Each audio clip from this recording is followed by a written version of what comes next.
Amin. Barusan kita sama-sama mendengarkan khutbah dengan penuh khusyuk.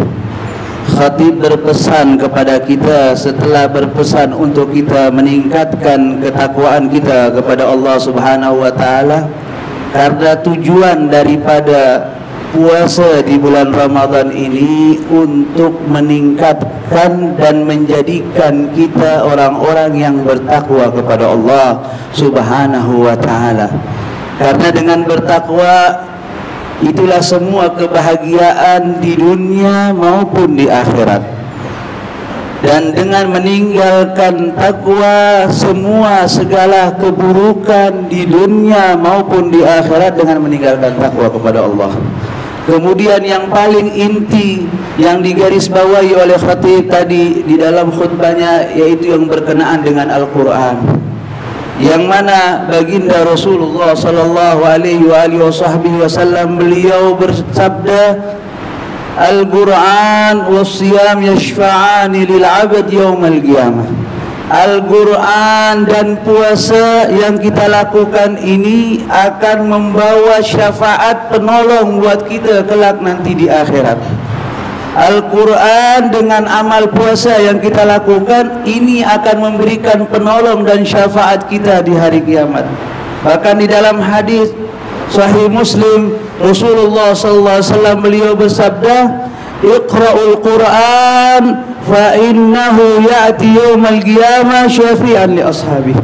Bacalah Al-Quran, sesungguhnya Al-Quran yang engkau baca itu akan menjadi penolong engkau nanti di akhirat, kata baginda Rasulullah sallallahu alaihi wasallam. Bulan Ramadan adalah syahrul Quran. Bulannya kita membaca dan memperbanyak membaca Al-Quranul Karim. Dan apabila lisan kita yaitu membaca Al-Quran, yaitu dapat ganjaran pahala yang tinggi dari sisi Allah Subhanahu wa taala. Jadikan rumah-rumah kita bukan hanya masjid-masjid kita, jadikan rumah-rumah kita makmur dengan Al-Quran. InsyaAllah di bulan Ramadan dan setelah bulan Ramadan.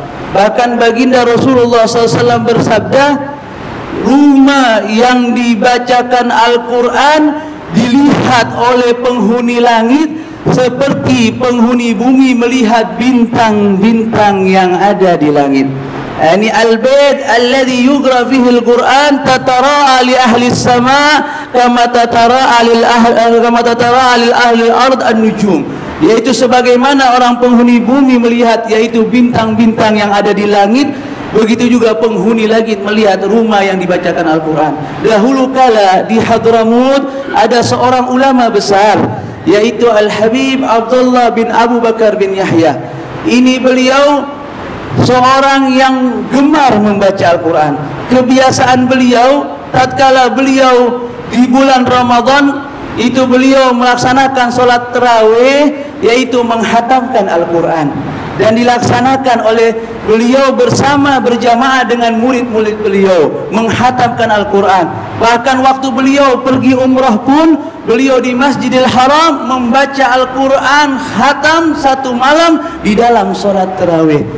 Dan orang ulama yang ada di sana, ada seorang wali min auliyaillah, tatkala lewat atau hampir dari rumah beliau, mendekati rumah beliau, melihat ini rumah beliau, rumah yang paling tinggi di kota Masileh. Kota Masileh adalah salah satu kota yaitu yang ada di kota negeri Hadramut. Maka seorang wali Allah ini mengatakan, rumah siapa ini? Maka tetangga beliau mengatakan, ini adalah rumah salah seorang ulama, yaitu dari cucu baginda Rasulullah SAW, yaitu Al-Habib Abdullah bin Abi Bakar bin Yahya.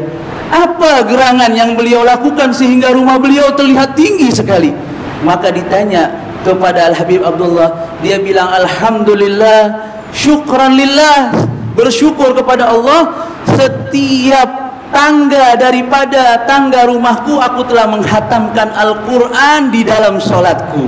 Itu hatam Quran di tangga beliau, belum di kamar beliau menghatamkan Al-Quran. Bahkan Sayyidah Rabi'atul Adawiyah, seorang waliyah, seorang wanita yang wali Allah, beliau sebelum meninggal dunia, beliau menggali kubur dan membacakan Al-Quran di dalam kubur beliau beberapa kali hatam, sehingga sebelum beliau wafat, beliau sudah menghatamkan 8.000 kali hatam Al-Quran di dalam kubur beliau.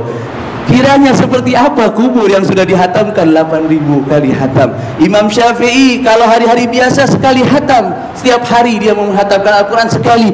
Tapi kalau bulan Ramadan, ini bulan yang khusus, bulan Quran, 2 kali hatam Imam Syafi'i. Sehingga kalau Ramadan 30 hari, 60 kali hatam Imam Syafi'i. Mudah-mudahan dengan momentum bulan Ramadan ini mendekatkan diri kita kepada Allah Subhanahu wa taala, membiasakan lisan kita untuk membaca Al-Quran. Ketahuilah, orang-orang yang selalu membaca Al-Quran dan orang-orang yang selalu memelihara Al-Quran, bahkan menghafal Al-Quran, dikatakan oleh baginda Rasulullah SAW, ahlul Quran hum ahlullah wa khasatuh. Orang-orang ahlul Quran adalah orang-orang yang dekat kepada Allah dan orang-orang yang khusus. Dan ketahuilah, kata baginda Rasulullah, rumah yang tidak dibacakan Al-Quran ka baitil kharib, seperti rumah yang rusak atau seperti kuburan. Mudah-mudahan Allah Subhanahu wa taala memberkati kita semua menerima amal ibadah, yaitu ibadah puasa kita, ibadah tarawih kita, ibadah sedekah kita, ibadah semua yang kita lakukan di bulan Ramadan diterima oleh Allah Subhanahu wa taala. Rabbana atina fid dunya hasanah wa fil akhirati hasanah wa qina adzabannar. Hadza wal 'afwu minkum wa billahi taufiq wal hidayah. Wassalamualaikum warahmatullahi wabarakatuh.